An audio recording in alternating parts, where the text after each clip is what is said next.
அனைவருக்கும் வணக்கம். Idhayakkani YouTube channel சார்பாக அனைவரையும் மீண்டும் சந்திப்பதில் மகிழ்ச்சி. இன்று நமது அறிவியல் ஆலோசகர் டாக்டர் அப்துல் கலாமின் அறிவியல் ஆலோசகர் அவர்கள், அறிவியல் விஞ்ஞானி திரு பொன்ராஜ் அவர்களை சந்திக்க வந்திருக்கிறோம். உலகை அச்சுறுத்தி கொண்டிருக்கும் கொரோனாவால் உலகமெங்கும் இதுவரை சந்திக்காத பல இழப்புகளை, கொடுமைகளை சந்தித்து மக்கள் பெரும் போராட்டத்தில் இருக்கின்றனர். அதில் நமது இந்தியா இதற்கு முன் காணாத இழப்புகளை, பேரிழப்புகளை சந்தித்து கொண்டிருக்கிறது. மக்கள் ஊரடங்கு என்ற இன்னொரு விஷயம் மக்களை அடக்கி ஆண்டு கொண்டிருக்கிறது. அது கொரோனாவால். அந்த பிரச்சனையிலிருந்து மக்கள் மீள்வதற்கு மத்திய மாநில அரசுகள் எப்படி நடவடிக்கை எடுத்துள்ளன, இதுவரை அவர்கள் கையாண்ட அணுகுமுறை என்ன, இது சரியாக இருக்கிறதா, எதிர்காலத்தில் இதுபோல் பிரச்சனை வராதிருக்க என்னென்ன செய்ய வேண்டும், மழை வெள்ளம், வறட்சி போன்ற காலங்களில் ஒவ்வொரு சமயமும் அரசு நிர்வாக நடவடிக்கைகள் பாராட்டுக்குரியதாக இருக்கின்றன, அதே சமயம் விமர்சனத்துக்கும் ஆளாகின்றன. ஆனால் இந்த முறை இருவேறு விதமான கருத்துக்கள் ரொம்ப அதிகமாக புழக்கத்தில் உள்ளன. இதை எப்படி இன்றைய அரசுகள் கையாளுகின்றன, சரியாக இருக்கிறதா, இன்னும் நடவடிக்கைகள் இன்னும் அதிகப்படுத்த வேண்டுமா, எப்படி இந்த அணுகுமுறைகள் எப்படி இருக்கின்றன? ஏனென்றால் மக்களுடைய இந்த ஊரடங்கு பிரச்சனை ஏழை எளிய மக்கள் அதிகம் பாதிக்கப்பட்டுள்ளனர். அவருடைய வாழ்வாதாரம் முக்கியமாக பெரும் கேள்விக்குறியாக உள்ளது. இந்த கேள்விக்குறியை இவர்கள் சரி செய்து ஆச்சரியக்குறியாக மாற்றிக் கொண்டிருக்கிறார்களா என்பதற்கு திரு பொன்ராஜ் அவர்கள் விளக்கம் அளிக்க வேண்டும் என்று கேட்டுக்கொள்கிறேன். வணக்கம் சார்.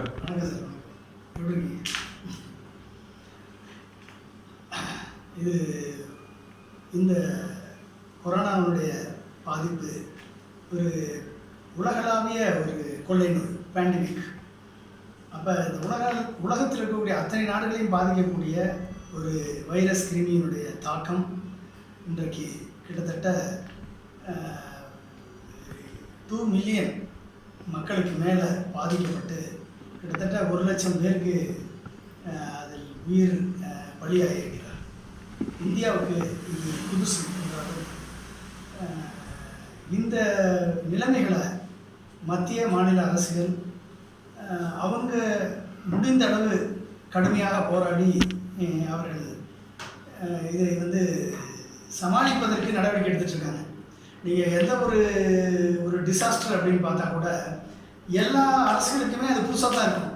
அது சுனாமி வந்தாலும் சரி, இல்லை வெள்ளம் வந்தாலும் சரி, இல்லை புயல் வந்தாலும் சரி, இல்லை இந்த மாதிரியான ஒரு கொள்ளை நோய் வந்தாலும் சரி, அன்றைய நிலையில் ஆளக்கூடிய அரசுகளுக்கு அது புதுசாக தான் இருக்கும். அன்றைய நிலையில் ஆளக்கூடிய அதிகாரிகளுக்கு அது புதுசாக தான் இருக்கும். இதுதான் நம்மளுக்கு நார்மலாக நடக்கிறது வெள்ளமும் புயலும் தான். அதை ஹேண்டில் பண்ணக்கூடிய பக்குவம் எல்லாருக்கும் இருக்கும். அதுலேயே சில நேரங்களில் நம்ம தவறு கொடுது. இந்த மாதிரியான ஒரு கொள்ளை நோயை ஹேண்டில் பண்ணுறதுல அரசுகளுக்கு ஒரு அந்த இருக்கக்கூடிய ஒரு சர்க்கிளில் அவங்களுக்கே அது புதுசாக தான் இருக்கும். இப்போ அதிகாரிகள் மட்டத்திலையும் சரி, ஆட்சியாளர்கள் மட்டத்திலையும் சரி, அது புதுசாக தான் இருக்கும். அந்த சூழலில் மத்திய மாநில அரசுகள் அவர்களுக்கு தெரிந்த அளவுக்கு, அவர்களுக்கு கிடைத்த தகவலின்படி, அவர்களுக்கு வழிநடத்தக்கூடிய அமைப்புகளின்படி, ஆலோசனையின்படி இந்த மத்திய மாநில அரசுகள் சில நடவடிக்கைகளை எடுத்து அது இந்த வைரஸினுடைய தாக்குதலிருந்து மக்களை காப்பதற்கு சோசியல் டிஸ்டன்சிங், அதாவது உலகம் முழுவதும் கடைப்பிடிக்கக்கூடிய நடவடிக்கை சோசியல் டிஸ்டன்சிங் பண்ணால் தான் வைரஸுடைய பரவல் ஒரு இடத்துலேருந்து இன்னொரு இடத்துக்கு பரவலை தடுக்க முடியும். அதை ஒழுங்காக பண்ணாங்க. தமிழ்நாடு அரசும் சரி, மத்திய அரசும் சரி. தமிழ்நாடு அரசு 22ஆம் தேதியே அதனுடைய ஒரு நாள் ஊரடங்கு 144 போட்டு அதை நிறுத்துகிறாங்க. மறுநாள் நாங்கள் 24ஆம் தேதியிலேருந்து ஈவினிங் 6 மணிலேருந்து ஊரடங்குன்னு சொன்ன உடனே மக்கள் இம்மீடியட்டாக ஊரடங்குன்னு என்ன, நோய் தொற்று, கொரோனா நோய் தொற்று பரவக்கூடாதுன்னா அந்தந்த மக்கள் அந்தந்த இடத்துல இருக்கணும், யாரும் மூவ்மெண்ட் பண்ணக்கூடாது, ஒரு இடத்துலேருந்து இன்னொரு இடத்துக்கு போகக்கூடாது. அப்போ ஊரடங்குன்னு மட்டும் தான் அறிவிச்சாங்க. ஆனால் எப்படி அறிவிச்சிருக்கணும் அப்படின்னா, அந்த ஊரடங்கு நாங்கள் போடுறோம், ஆனால் மக்கள் இந்த இடத்துலேருந்து போகிறதுக்கு வாய்ப்பு இருக்குது, நீங்கள் போகாதீங்க, உங்களுடைய வாழ்வாதாரத்தை நாங்கள் பார்த்துக்கிறோம், உங்களுக்கு உணவு தேவையான அனைத்து வசதிகளும் மாநில அரசு செய்து கொடுக்கும், அதனால் ஒரு இடத்துல இந்த இடத்துக்கு போதைன்னு சொல்லக்கூடிய அறிவிப்பு இல்லாதனால மக்கள் இங்கேருந்து ஒரு கிட்டத்தட்ட ஒரு 3 லட்சம் 4 லட்சம் பேர் சென்னையிலேருந்து மற்ற முக்கியமான நகரங்கள் வெளியே கிளம்பிட்டாங்க. அப்போ என்னாச்சு, எத்தனை பேர் இங்கே பாதிக்கப்பட்டிருக்காங்கன்னு நம்மளுக்கு கணக்கு இல்லை. இந்த கொரோனா வந்து தடுக்கணும்னா ஒரே வழி, டிசம்பரில் சைனாவுக்கு வந்துச்சு, ஜனவரியில் கேரளாவுக்கு வந்துருச்சு. நம்ம மார்ச்சில் தான் இந்த நடவடிக்கை நம்மளுக்கு எடுக்குது. பிப்ரவரி மிடில் ஆஃப் த பிப்ரவரியில் வந்து இது வந்து WHO வந்து இதுக்கு நேம் கொடுத்துறாங்க, COVID-19 நேம் கொடுத்தாச்சு. மார்ச் ஃபர்ஸ்ட் வீக்கில் அனௌன்ஸ் பண்ணுறாங்க இந்த மாதிரி இருக்குது, இது வந்து பேண்டமிக் உலக பரவுது. ஆனால் ஜனவரியிலே வந்து கேரளாவுக்கு வந்தாச்சு. அப்போ இந்த சுகாதாரத்துறையில் இருக்கக்கூடிய அரசு அலுவலர்கள் வந்து கொஞ்சம் விழிப்புணர்ச்சியோடு இருந்திருந்தாங்கன்னா நம்மளும் கொஞ்சம் விழிப்புணர்ச்சியோடு செயல்பட்டுருக்கலாம். அது கவர்மெண்ட் அனௌன்ஸ் பண்ணி வர்ற வரைக்கும் அந்த விழிப்புணர்ச்சி இல்லை. அப்போ கொரோனாவை வந்து விமான நிலையங்கள்லேயே கட்டுப்படுத்தி விமான பயணிகளை அவங்க வந்து ஐசோலேட் பண்ணி கிட்டத்தட்ட அவங்களுக்கு ஒரு 28 நாள் டபுள் இன்குபேஷன் பீரியட் படி ஐசோலேட் பண்ணி குவாரண்டைன் பண்ணியிருந்தாங்க. 15 லட்சம் பேர் குவாரண்டைன் பண்ணியிருந்தா, இந்தியா முழுக்க 15 லட்சம் பேர் குவாரண்டைன் பண்ணியிருந்தா இந்த 130 கோடி மக்கள் இன்றைக்கி லாக்டவுனில் இருக்க வேண்டிய அவசியம் இல்லை. ஏன்னா சைனாவுக்கு பக்கத்தில் மங்கோலியா இருக்குது. இந்த நியூஸ் பரவின உடனே மங்கோலியா 4500 கிலோமீட்டர் பார்டரை க்ளோஸ் பண்ணான். ட்ரெயின், பஸ்ஸு, அனைத்து விமான போக்குவரத்து அனைத்தையுமே க்ளோஸ் பண்ணியாச்சு. யாரும் உள்ளே வர முடியாது. மங்கோலியா அதுலேருந்து தப்பிச்சாச்சு. ரஷ்யா அனைத்து விமான போக்குவரத்தையும் ஜனவரியிலேயே க்ளோஸ் பண்ணிட்டாங்க. விமானத்திலேருந்து வர்றவங்க அத்தனை பேருமே அவங்க க்ளோஸ் பண்ணியாச்சு, குவாரண்டைன் பண்ணிட்டாங்க. அங்கேயும் பரவாயில்ல. நார்த் கொரியா, இது எல்லாம் சைனா பக்கத்தில் எல்லாமே வந்து இவங்க இந்த 3 நாடுகளுமே வந்து லாக்டவுன் இல்லாமல் குவாரண்டைன் பண்ணி ஏறி முன்னெச்சரிக்கை நடவடிக்கை எடுத்ததுனால தப்பிச்சு. நம்ம சைனாவோட ரொம்ப தள்ளி இருக்கணும். சைனா பார்டர் இருக்குது, சில பார்டர் இருக்குது. இருந்தாலும் நம்ம வந்து அந்த நடவடிக்கையை மார்ச் 24 வரைக்கும் எடுக்கலாம். ஒட்டுமொத்தமாக 24 வரைக்கும் நம்ம வந்து பல்வேறு விஷயங்களை கான்சன்ட்ரேட் பண்ணிட்டு இருந்தோம், நம்ம எடுக்கல. அப்போ காலந்தாழ்த்தி எடுக்கப்பட்டால் கூட அது நல்ல நடவடிக்கை. 21 நாள் ஊரடங்கு தேவையான நடவடிக்கை. அதை மத்திய அரசு சரியாக செய்தது, மாநில அரசும் அதை சரியாக செய்தது. உண்மையிலேயே அதை பாராட்டணும். அதனால தான் இன்றைக்கி நம்ம அதிகமாக கொரோனா வைரஸ் வளராமல் அந்த கருவை கொஞ்சம் ஓரளவுக்கு ஃப்ளாட்டன் பண்ணியிருக்கோம். சரி, இந்த 21 நாள் விண்டோ நம்மளுக்கு கிடைச்சது. இந்த 21 நாள் விண்டோவில் நம்ம என்ன பண்ணியிருக்கணும்? WHO நம்மளுக்கு சொன்னது என்ன சொன்னது? ஃபிட் ஸ்ட்ராட்டஜி சொல்லுச்சு. FITTT. எஃப்னா find, isolate, test, treat and trace. இந்த ஃபிட் ஸ்ட்ராட்டஜியை நம்ம ஃபாலோ பண்ணியிருக்கோமா அப்படின்னா அங்கே தான் நம்ம ஃபெயிலியர் ஆகிருக்கோம். அப்போ என்னென்னா, இந்த அரசியலை ஒட்டுமொத்த அரசியலை பார்க்குறதுன்னா கேரளா அரசு நல்லா செயல்பட்டது. ஓகே, ஃபஸ்ட்டு லெவலில் இன்ஃபெக்ட் ஆனதே கேரளா தான். ஆனால் இன்றைக்கி 15வது இடத்துக்கு கீழே போயிடுச்சு. தொற்றுநோய் பாதிப்பில் கீழே போயிடுச்சு. நம்ம கீழே இருந்தோம், நம்ம மேலே வந்துடும். ஒரிசாவும் நல்ல நடவடிக்கை எடுத்தாங்க, கண்ட்ரோல் பண்ணிட்டாங்க. அப்போ தமிழ்நாடு, கேரளாவும் ஒரிசாவும் சீஃப் மினிஸ்டர் 2 பேருமே சீஃப் மினிஸ்டர் தான். Orissa chief minister, Kerala chief minister. அவங்க 2 பேருமே வந்து இந்த ஸ்ட்ராட்டஜியை ஐசோலேட் பண்ணுறது, ஃபைன் பண்ணக்கூடிய ஐசோலேட் பண்ணுறது, அப்புறம் டெஸ்ட் பண்ணக்கூடிய ஸ்ட்ராட்டஜி, இதெல்லாமே வந்து ஓரளவுக்கு கரெக்டாக பண்ணிட்டாங்க. ஒரு நோய் வருது அப்படின்னா அதை ஒன்லி பரிசோதனை பண்ணணும். முதல் நோய் இருக்கான்னு சொல்லி பரிசோதனை பண்ணி இந்த நோய் இருக்கக்கூடிய அறிகுறி இருந்துச்சுன்னா அதுக்கு வந்து தேவையான மருந்துகளை கொடுக்கணும். நோய் எதிர்ப்பு சக்தி மருந்து கொடுக்கணும். ஏன்னா இதுக்கு கொரோனாவுக்கு மருந்து இல்லை, வேக்சினும் கிடையாது, அதை ட்ரீட் பண்ணக்கூடிய மருந்தும் கிடையாது. உலக நாடுகள் அத்தனையுமே வந்து இம்யூனோகுளோபுலின், ஹைட்ராக்சிக்ளோரோகைன், ஆன்டிவைரல் ட்ரக்ஸு, இந்த சைனா எடுத்துக்கிட்டிங்கன்னா சைனீஸ் ட்ரெடிஷ்னல் மெடிசன், இதை வச்சு தான் அவங்க வந்து ட்ரீட் பண்ணி டெஸ்ட் பண்ணி பார்த்துட்டு இருக்காங்க. அதில் ஏற்பட்ட வேறு அவங்க வந்து மீட் எடுத்துருக்காங்க. அப்போ இந்த முறையை வந்து ஃபாலோ பண்ணிடணும். அப்போ என்ன எங்கே நம்ம வந்து பண்ணோம்னா, இங்கே 2 விஷயம் நம்ம தமிழ்நாடு கவர்மெண்ட்டை நான் பார்க்குறது, அட்மினிஸ்ட்ரேட்டிவ் மெக்கானிசத்தில் தமிழ்நாடு கவர்மெண்ட் பர்ஃபெக்டாக ஒர்க் பண்ணியிருக்கு. அதில் நம்ம குறை சொல்ல முடியாது. அட்மினிஸ்ட்ரேட்டிவ் மெக்கானிசத்தில் போலீஸாக இருக்கட்டும், அதிகாரிகளாக இருக்கட்டும், லாக்டவுன் பண்ணுறதா இருக்கட்டும், ஐசோலேஷன் பண்ணுறதா இருக்கட்டும், அடுத்து வந்து விமான பயணிகள் கிட்டத்தட்ட ஒரு 90,000 பேர், 1 லட்சம் பேர் பயணிகளை ஐடென்டிஃபை பண்ணி அவங்க எல்லாம் வீட்டிலேயே குவாரண்டைன் பண்ணுறதா இருக்கட்டும், இந்த ரெகுலேட் பண்ணி மக்களை வந்து கண்ட்ரோல் பண்ணி அடுத்து வந்து அவங்களுக்கு தேவையான காய்கறிகளை கொண்டு போய் கொடுத்து இத்தனை பண்ணுறதுல தமிழ்நாடு அரசு வெற்றி பெற்றிருக்கிறது. அதை நம்ம பாராட்டணும். ஆனால் மெடிக்கல் மேனேஜ்மெண்ட்டில் தமிழ்நாடு அரசு தோல்வி அடைந்திருக்கு. எப்படி தோல்வி அடைந்திருக்கு அப்படின்னா வந்து, நீங்கள் ஒரு எல்லாரையுமே குவாரண்டைன் பண்ணி லாக்டவுன் பண்ணிட்டாலே போதுமா? அப்போ என்ன அர்த்தம்? குவாரண்டைன் பண்ணப்பட்டவங்க வெளிநாட்டிலேருந்து வந்திருக்காங்க, அவங்கள நம்ம தனிமைப்படுத்துதல் பண்ணி அவங்க வீட்டில் இருக்க சொல்லிட்டோம். ஆனால் அந்த வீட்டில் இருந்தவங்களுக்கு என்ன நீங்கள் வந்து டெஸ்ட் பண்ணிருக்கீங்க? அப்போ அந்த 1,00,000 பேருக்கு என்ன டெஸ்ட் பண்ணியிருக்கீங்க? அந்த 1,00,000 பேராக டெஸ்ட் பண்ணிருக்கலாமா இல்லையா? அப்போ அங்கே வந்து 21 நாள் ப்ரீசியஸ் டேஸை வந்து இந்த தமிழ்நாடு அரசு விட்டுட்டு. அப்போ என்னாச்சு? கொரோனா பாசிட்டிவ் நீங்கள் வெளிநாட்டிலேருந்து வந்திருக்கீங்க, அப்போ உங்களுக்கு குவாரண்டைன் பண்ணியாச்சுன்னு போர்டு ஒட்டிட்டாங்க வீட்டில். கோயம்புத்தூர் ஒட்டிட்டாங்க, இன்னும் 2-3 இடத்துல ஒட்டிட்டாங்க. ஒட்டின பேஷண்ட்டு அவருக்கு வந்து அதுக்கு அடுத்து அவர் போய் பார்க்கவும் இல்லை, அவங்கள பார்க்கவும் கிடையாது, அவங்களுக்கு டெஸ்ட்டும் கிடையாது, ஒன்றும் கிடையாது. சிம்டம் இது வந்து அசிம்டமாட்டிக். அப்போ சிம்டமே இருக்காது. 14 நாளுக்கு சிம்டமே இருக்காது. இங்கே சிம்டமே இல்லாமல் இருந்தவங்களுக்கு டெவலப் ஆகிடுது. 14 நாளுக்கு இன்குபேஷன் பீரியட், அதுக்கப்புறம் தான் தெரியும். அப்போ நீங்கள் வரவங்களெல்லாம் வீட்டில் உட்காந்துன்னு சொல்லிட்டீங்க, குவாரண்டைன் பண்ணிட்டீங்க ஒவ்வொரு வீட்லேயும். அவங்களுக்கு எந்த மருத்துவரும் போகலை, யாருமே டெஸ்ட் பண்ணல. அப்போ என்னாச்சு? டெஸ்ட் பண்ணாமல் திடீர்னு வந்து அவங்களுக்கு அந்த சிம்டம் உருவாகி கடைசியில் இறந்து போயிருக்காங்க. இறந்த பிறகு தான் தெரியுது இவங்க எதனால இறந்தாங்கன்னு சொல்லி. அது இறந்த பிறகு அந்த அவங்கள அடைச்சி அதுக்கப்புறம் டெஸ்ட் பண்ணும்போது அவங்க வீட்டில் இருக்க அத்தனை பேர் கொரோனா பாசிட்டிவ். இது மாதிரி எத்தனை வீடுகள் நடந்திருக்கு? நம்மளுக்கு தெரிஞ்ச ஒரு 2-3 வீடுகள் நடந்திருக்கு. அப்போ டெஸ்டிங் பண்ணாமல் 21 நாள் வேஸ்ட் பண்ண அரசை நம்ம என்ன சொல்கிறது? ஏன் டெஸ்ட் பண்ண முடியல? இந்த இடைவெளி எதனால் அப்படி ஏற்படுச்சு? பிரச்சனை என்ன? பிரச்சனையுடைய தாக்கத்தை உணர்ந்து கொள்ளாமல் தான் காரணம். அப்போ நான் வந்து தொடர்ந்து நான் சொல்லிட்டு இருக்கேன். நான் வந்து ஆரம்பத்துலேருந்து நான் சொல்லிட்டு இருக்கேன், நீங்கள் வந்து டெஸ்ட் பண்ணுங்க. இல்லை டெஸ்ட் பண்ண முடியலையா, நீங்கள் வந்து அந்த வீட்டில் குவாரண்டைன் பண்ணாதீங்க, அவங்கள வந்து பொது தனிமைப்படுத்தல் கொண்டு வாங்க அப்படின்னு. நான் என்ன சொன்னேன்? அந்தந்த ஊரில் ஒரு பள்ளி இருக்குது, காலேஜ் இருக்குது, காலேஜ் ஹாஸ்டல் இருக்குது. அந்த ஹாஸ்டலை வந்து வாடகை ஏற்படுத்துங்க. அரசு மருத்துவமனையை நீங்கள் வந்து வாடகை உருவாக்காதீங்க, அது வந்து தொற்று நோய்க்கு இடம் கொடுக்கும் அப்படின்றத 21ஆம் தேதியிலேருந்து நான் சொல்லிட்டு இருக்கேன். நீங்கள் அதை வந்து என்னென்னு கூட காது கொடுத்து கேட்கல. கேட்க வேணாம், ஏன்னா நான் ஒரு சாதாரண மனிதன், அதனால் நீங்கள் காது கொடுத்து கேட்க மாட்டீங்க, கேட்க வேணாம். நான் இத்தாலியில் தான் அதிகமான பாதிக்கப்பட்ட நாடு. இத்தாலியில் இருக்கக்கூடிய லம்பார்டி மாநிலத்துடைய வைஸ் பிரீமியர் சொல்கிறாரு, நாங்கள் பண்ண மிகப்பெரிய தவறு அரசு பொது மருத்துவமனையில் கொரோனா வார மாத்தினதான் தவறுன்றது. ஏன்னா அங்கே தான் தொற்றே ஆரம்பித்தது அப்படின்ற. இது வந்து உலக நாடுகள் எங்களுடைய அனுபவத்தில் நீங்கள் தெரிஞ்சுக்கங்க அப்படின்னு சொல்லி அவர் சொல்கிறார்.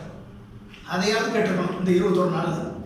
ஆனால் இவங்க என்ன பண்ணாங்க அப்படின்னா, ஒட்டுமொத்த தமிழ்நாடு அரசுடைய எந்திரத்தை 4th ஸ்டேஜை மட்டும் நோக்கி திருப்பினது. இதை ஹேண்டில் பண்ண doctor Vijayabaskar and health secretary Beela Rajesh. இந்த 2 பேரும் வந்து ஒட்டுமொத்த எந்திரத்தை, ஒட்டுமொத்த அரசு மருத்துவமனையை எந்த நோய்க்கும் யாருக்கும் அட்மிஷன் கிடையாது, எல்லோரும் வெளியே போகுது. ஒன்லி கொரோனா வார்டு மட்டும்தான். கொரோனா வார்டை கிரியேட் பண்ணுறோம், கொரோனா பெட்டை கிரியேட் பண்ணுறோம், கொரோனாவுக்கு வெண்டிலேட்டர் வாங்கி கொடுக்குறோம். இதுதான் 21 நாள் நடந்த கதை. அது தமிழ்நாட்டில் மட்டும்தான் அந்த பிரச்சனையா? எல்லா இடத்துலையும் அப்படி தான் இருக்குது. இது மட்டும் கிடையாது. அதாவது கேரளாவை வித்தியாசமாக செயல்பட்டாங்க. அந்தந்த ஊரில் தேவையான ஆயுர்வேதிக் மருந்துகளை வீட்டில் கொடுத்துட்டாங்க. ஆயுர்வேதிக் மருந்து கொடுத்தாச்சு. அரசு மருத்துவமனையில் வந்து இந்த கொரோனா நோயாளிகள் கொண்டு வந்து சேர்த்தாங்களாங்க. அது நடந்திருக்கும், இல்லாமல் இருக்காது. அப்போ என்ன ஆகும்? நீங்கள் வந்து ஆனால் கேரளா வந்து அதை ரெடியூஸ் பண்ணியிருக்காங்கல்ல, அவங்க வந்து அங்கங்கே வந்து ஒரு செப்பரேட் வார்டை கிரியேட் பண்ணுறாங்க. அந்த செப்பரேட் வார்டை கிரியேட் பண்ணும்பொழுது இவங்க என்ன பண்ணுறாங்க? அரசு மருத்துவமனையை செப்பரேட் வார்டு ஆகிட்டாங்க. அப்போ என்னாச்சு அப்படின்னா, அதுவும் ஓகே தான், அரசு மருத்துவமனை செப்பரேட் வார்டு ஓகே தான். ஆனால் என்னாச்சு? ஒட்டுமொத்த தமிழ்நாட்டில் இருக்கக்கூடிய அத்தனை ஹெல்த் கேர் சிஸ்டம் மற்ற நோயாளிகள் யாருக்கும் இன்னைக்கு எந்த நோய்க்கும் போய் அணுக முடியாத சூழலை உருவாக்கி மற்ற நோயாளிக்கு கிடைக்க வேண்டிய மருத்துவ வசதியை மறுக்கப்பட்டிருக்கிறது. அப்போ என்னாச்சு? டயாலிசிஸ் பண்ணக்கூடிய பேஷண்ட்டு, ஹார்ட் ப்ராப்ளம் வந்திருக்க பேஷண்ட்டு, திடீர்னு வரக்கூடிய ஆக்சிடென்ட் ஆகிற பேஷண்ட்டு, எத்தனை பேஷண்ட்டுக்கு வந்து நானே ஒரு 5 பேஷண்ட் ரெஃபர் பண்ணியிருக்கேன், கொண்டு போய் சேர்க்க முடியாமல் கஷ்டப்பட்டுருக்காங்க எத்தனை பேர். அப்போ இந்த ஒரு மருத்துவ சூழல் வரும்பொழுது என்ன, அரசு மருத்துவமனையை நீங்கள் ஒழுங்காக செயல்பட விட்டுட்டு நீங்கள் என்னாச்சு? எல்லா அரசு மருத்துவமனையும் சும்மா இருக்காங்க. ஒட்டுமொத்த தமிழ்நாட்டினுடைய அத்தனை அரசு மருத்துவமனையும் கொரோனா வார்டுன்னு சொல்லிட்டு எந்த வேலையும் பண்ணாமல் இருக்கக்கூடிய ஒரே மாநிலம் தமிழ்நாடு தானே. ஆமாம், இப்போ பத்திரிகைகளோட படங்கள்லாம் பார்த்தா எல்லாம் பெட்டெல்லாம் காலியாக தான் இருக்குது. பெட்டு காலியாக இருக்குது, மருத்துவர்களுக்கு வேலை இல்லை. ஒரு சில இடங்களில் பாதிக்கப்பட்டவர்களை ட்ரீட் பண்ணுறவங்களுக்கு ஒருமான பிபி பர்சனல் ப்ரொடக்டிவ் எக்யூப்மெண்ட் கிடையாது, இன்னைக்கு வரைக்கும் கிடையாது. இப்போ தான் போய் சேர்ந்துட்டு இருக்கு. 2 லட்சம் எக்யூப்மெண்ட் ஸ்டாக் இருக்குது. ஸ்டாக் வச்சு என்ன பண்ணீங்க? அதை போய் டிஸ்ட்ரிபியூட் பண்ணியிருந்தா இன்னைக்கு 8 மருத்துவர்கள் தமிழ்நாட்டில் பாதிக்கப்பட்டிருப்பாங்களா? 8 மருத்துவர்கள் பாதிக்கப்பட்டிருப்பாங்களா? 21 நாள் நீங்கள் ஏன் கொடுக்கல? அப்போ வாங்கி வச்சு என்ன பண்ணீங்க? பிபி சைனா சைனாவில் வந்து வாங்கின பிபி எக்யூப்மெண்ட் தரம் இல்லைன்னு சொல்லி நீங்கள் பேப்பரில் நியூஸ் வருது. ஏன் திருப்பூரில் மேனுஃபேக்சர் பண்ணுறாங்க? அந்த ஸ்பெசிஃபிகேஷன் படி இருந்துச்சுன்னா வாங்கி கொடுக்க வேண்டியதானே, நீங்கள் கொடுத்துருக்கலாமா இல்லையா? இந்த ஒருங்கிணைப்பு விஷயங்கள் வந்து அப்போ நீங்கள் டெய்லி அறிக்கை கொடுக்குறாங்க. 13 குழுக்கள் ஐஏஎஸ் அதிகாரிகளை கொண்ட குழுக்கள் உருவாக்கியிருக்காங்க. ஒவ்வொன்றுக்கும் குழுக்கள் ஏற்படுத்திட்டாங்க. ஒவ்வொன்றுக்கும் ஐஏஎஸ் அதிகாரிகள் 2 ஐஏஎஸ் 3 ஐஏஎஸ் ஆஃபீஸர்ஸ் உருவாக்கியாச்சு. இத்தனை ஐஏஎஸ் ஆஃபீஸர் பண்ணி 8 டாக்டர் பாதிக்கப்பட்டிருக்காங்க. என்ன பண்ணுறீங்க? அப்போ மெடிக்கல் மேனேஜ்மெண்ட் என்ன பண்ணியிருக்கீங்க? நீங்கள் 4வது ஸ்டேஜுக்கு விருப்பப்படுறீங்களா? நீங்கள் செகண்ட் ஸ்டேஜ் 3rd ஸ்டேஜுக்கு பரவாயில்லாமல் தடுத்தா தான் நீங்கள் 4வது ஸ்டேஜுக்கு நீங்கள் விருப்பம் பண்ண முடியும். 4வது ஸ்டேஜை நோக்கி நீங்கள் வந்து பெட்டு வாங்குறது, வெண்டிலேட்டர் வாங்குறது, பிபி எக்யூப்மெண்ட் வாங்குறது சொல்லி இன்னுமே பிபி எக்யூப்மெண்ட் போய் சேரலை. இப்போ தான் போய் சேர்ந்துட்டு இருக்கு. நந்தபாக்கம் ட்ரேட் சென்டரையும் அந்த மாதிரி கம்ப்ளீட்டாக ஃபுல்லாக பெட்டெல்லாம் போட்டு இது பண்ணி அதை ஒரு பக்கம் காட்சி செய்தியெல்லாம் வந்துச்சு. ஆனால் அங்கே என்ன நடக்குது தெரியல. ஒன்றுமே இல்லைங்க. 4th ஸ்டேஜுக்கு நீங்கள் போகிறதுக்கு டெஸ்ட் பண்ணாதாங்க தெரியும் எத்தனை பேருக்கு இருக்குன்னு சொல்லி. நீங்கள் டெஸ்ட்டே பண்ணலைன்னா நீங்கள் குவாரண்டைன் பண்ணப்பட்ட 1 லட்சம் பேரை டெஸ்ட் பண்ணீங்களா? டெஸ்ட் பண்ணாமல் எப்படி உங்களுக்கு இருக்கு இல்லைன்னு தெரியும்? அதாவது அடிப்படை பரிசோதனையாக எங்கேயுமே நடக்கல. ஏன் இப்போ டெஸ்டிங் பண்ணுறதுல வந்து எங்கள்கிட்ட டெஸ்ட் கிட்ட இல்லைன்றாங்க. ஒன்று வந்து பிசிஆர் ஆர்டி ரியல் டைம் அந்த ஆர்டி பிசிஆர் கிட்டு, இன்னொன்று வந்து ஆன்டிபாடிஸ் டெஸ்ட். இப்போ தான் வந்து ரேபிட் டெஸ்ட் வந்து கிட்டு சைனாவில் வந்து வாங்கியிருக்காங்க. 4 லட்சம் ரூபாய் 4 லட்சம் கிட்டுக்கு ஆர்டர் பண்ணி அதை மத்திய அரசு வந்து மொத்தமாக நாங்கள் தான் ப்ரொக்யூர் பண்ணணும்னு சொல்லி மத்திய அரசு 5 லட்சம், தமிழ்நாடு அரசு 4 லட்சம், 9 லட்சத்தில் 5 லட்சம் தான் வந்திருக்குன்னு சொல்லி அந்த 5 லட்சத்தில் 24,000 வந்துருச்சுன்னு 3 நாளைக்கு முன்னாடி செய்தி வந்தது. இன்னைக்கு 12,000 தான் வந்திருக்கு. இன்னைக்கு செய்தி வந்திருக்கு. இந்த 12,000 கிட்ட எல்லாத்துக்கும் அனுப்பியிருக்காங்க. இன்னும் அனுப்பி இவங்க வந்து இன்னும் எத்தனை பேர் 12,000 பேர் தான் டெஸ்ட் பண்ண முடியாத. நம்மகிட்ட வந்து 1 லட்சம் பேருக்கு குவாரண்டைன் பண்ணப்பட்டு இன்னைக்கு வந்து அதில் வந்து டபுள் இன்குபேஷன் பீரியட் முடிஞ்சவங்களே கிட்டத்தட்ட 80,000 பேர் வெளியே வந்துட்டாங்க. இன்னும் 20,000 பேர் குவாரண்டைனில் இருக்காங்க. செல்ஃப் குவாரண்டைன், வீட்டில் குவாரண்டைன் இருக்காங்க. வீட்டில் குவாரண்டைன் இருக்கவங்கள ஒரு 4-5 கேஸ் இறந்துருக்காங்க. வீட்டில் குவாரண்டைன் வச்சதுனால அந்த வீட்டில் இருக்கக்கூடிய நபர்களுக்கு அது கொரோனா தொற்று பாதிக்கப்பட்டிருக்காங்க. அப்போ என்ன சொன்னோம்? நீங்கள் அந்தந்த ஊரில் கொரோனா வெளியூர் போயிட்டு வந்துருக்கீங்களா, டக்குன்னு தூக்கி அந்த ஸ்கூலில் காலேஜில் போட்டிருந்தீங்கன்னா வீட்டில் இருக்கவங்களாம் சரி நீங்கள் தப்பிச்சிருப்பாங்கல்ல. அப்போ அரசு எடுத்த நடவடிக்கை இதில் ஃபெயிலியர் காமிக்குதா இல்லையா? 1. 2வது டெஸ்ட் கிட்டு. இன்னைக்கு இது வரைக்கும் தமிழ்நாடு அரசு 29,000 பேர் டெஸ்ட் பண்ணியிருக்காங்க. 29,000 பேர் டெஸ்ட் பண்ணி எத்தனை கிட்ட வச்சுருக்காங்க? அரசு மருத்துவமனைகளில், அரசு மருத்துவ கல்லூரிகளில் இருக்கக்கூடிய டெஸ்ட் கிட்டு 17, தனியார் மருத்துவமனைகளில் இருக்கக்கூடிய டெஸ்ட் கிட்டு 9, மொத்தம் 27. 17 18 சொல்கிறாங்க, 19 என்ன தெரியல எனக்கு. மொத்தம் 27 டெஸ்ட் கிட்ட வச்சுருக்காங்க. மொத்தமாக டெஸ்ட் லேபார்டரி 27 டெஸ்ட் கிட்ட வச்சுருக்கோம்னு இவங்க சொல்கிறாங்க. கணக்கு எப்போ? ஏப்ரல் 14 வரைக்கும் அதுதான் கணக்கு. ஆனால் தமிழ்நாட்டில் இருக்கக்கூடிய 24 பல்கலைக்கழகம் இருக்குது. 24 பல்கலைக்கழகத்தில் 2 டெஸ்ட் கிட்டு பிசிஆர் ஆர்டிபிசிஆர் கிட்டு இருக்குது. இது உயர்கல்வித்துறை அமைச்சருக்கு தெரியாதா? தெரியாதுன்னா இவ்வளோ நாள் ஏன் தெரிஞ்சிருந்துச்சு தெரியுமா தெரியாதா? தெரிஞ்சிருச்சுன்னா ஏன் சொல்லலை முதலமைச்சருக்கு? அது மட்டும் இல்லை, அக்ரிகல்ச்சர் யூனிவர்சிட்டி இருக்குது, வெட்டினரி சயின்ஸ் இருக்குது, ஃபிஷரிஸ் இருக்குது, அடுத்து வந்து அண்ணா யூனிவர்சிட்டி இருக்குது, அப்புறம் பிரைவேட் யூனிவர்சிட்டி டீம்டு யூனிவர்சிட்டி இருக்குது, அப்புறம் கல்லூரிகளில் எங்கெல்லாம் MSc biotechnology, MSc biology, MSc microbiology எங்கெல்லாம் இருக்கோ அங்கெல்லாம் RNA DNA டெஸ்ட் எங்கெல்லாம் பண்ணுறாங்களோ அங்கெல்லாம் இருக்குது. அப்போ கிட்டத்தட்ட 100 பிசிஆர் கிட்ட ஆர்டிபிசிஆர் கிட்ட தமிழ்நாட்டில் இருக்குது. நீங்கள் ஐடென்டிஃபை பண்ணது 27, இந்த 21 நாளில் 27 கிட்ட தான் ஐடென்டிஃபை பண்ணியிருக்கீங்க. நீங்கள் டெஸ்ட் பண்ணது 29,000 தான் இது வரைக்கும். இதே ஈக்குவலண்ட் நீங்கள் வந்து சவுத் கொரியா எடுத்துக்குது. சவுத் கொரியா 118 RT-PCR லேப் தான் வச்சுருக்கான். 118 தான். அவன் 5 கோடி மக்கள் தொகை, தமிழ்நாடு 7 கோடி மக்கள் தொகை. அவன் எடுத்தது 118 RT-PCR கிட்டு. அவன் டெஸ்ட் பண்ணதான் 5,27,000 பேர். நீங்கள் உங்கள்கிட்ட இருக்கக்கூடிய 100 கிட்டு பல்கலைக்கழகத்தில் கல்லூரிகளில் இருக்கக்கூடியது உங்களுக்கு தெரியலைன்னா என்ன ஆட்சி முறை நிர்வாகம் நடக்குது? 21 நாளாக உங்களுக்கு தெரியலைன்னா நீங்கள் அப்போ அந்த அமைச்சர் இருக்காரா இல்லையா?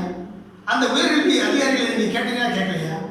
நீங்கள் யார் பேச்சையும் கேட்க மாட்டீங்கன்னா உங்கள்கிட்ட வந்து எப்படி வந்து வைஸ் சான்சலர் வந்து சொல்லுவாங்க. இதில் என்ன முரண்பாடுங்க? எப்படி முரண்படுது? அதுதான் கோஆர்டினேஷன் இல்லைன்றது. ஆட்சி முறை நிர்வாகம் வந்து எது அவசர காலத்தில் எத்தனை பேரை நம்ம ஒர்க் பண்ண வைக்கணும், காது உடம்பை சுற்றி காலாக இருக்கணும், லிசன் பண்ணணும், கேட்கணும். யார் சொன்னாலும் அது என்னன்னு கேட்கணும். யார் சொன்னாலும் நீ யார் டாக்டர்னா சொல்லணும்னு சொன்னீங்கன்னா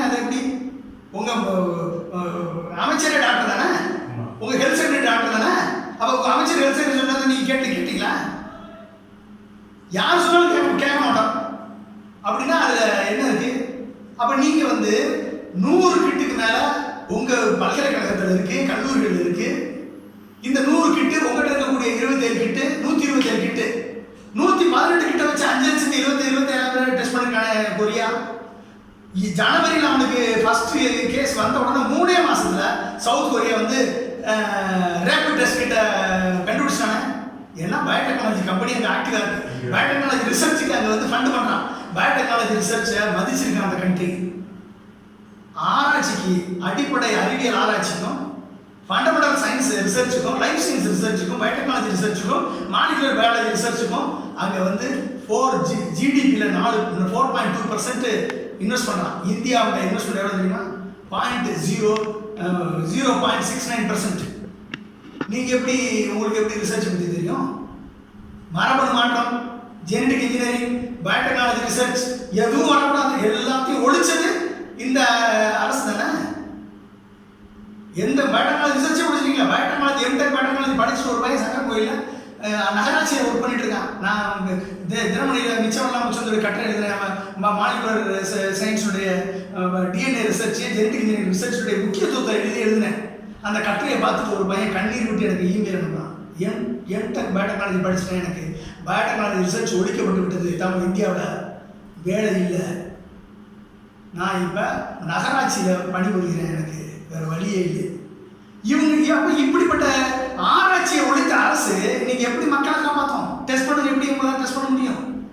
சொல்லுங்க. இப்போ ஆந்திராவில், இப்போ தெலுங்கானாவில் வந்து தென்கொரியாவிலேருந்து தான் பொருள் எல்லாம் போயிருக்கு, ரேபிட் டெஸ்ட் கிட்ஸ் எல்லாம் போயிருக்கு. அவங்க எப்படி தென்கொரியாவிலேருந்து பண்ணியிருக்காங்க, இவங்க ஏன் வந்து சைனாவில் வாங்கியிருக்காங்க? அங்கே இருக்கக்கூடிய அதிகாரிகள் வந்து விழிப்புணர்வோடு இருந்து எந்த கிட்டு நல்ல கிட்டுன்னு 4 இடத்துல விசாரிச்சிருப்பாங்க. விசாரிச்சுட்டு உடனே வந்து அதில் எதுவும் கரப்ஷன் இருந்திருக்காது. உடனடியாக தென்கொரியாட்ட போய் கரப்ஷன் பண்ண முடியாது.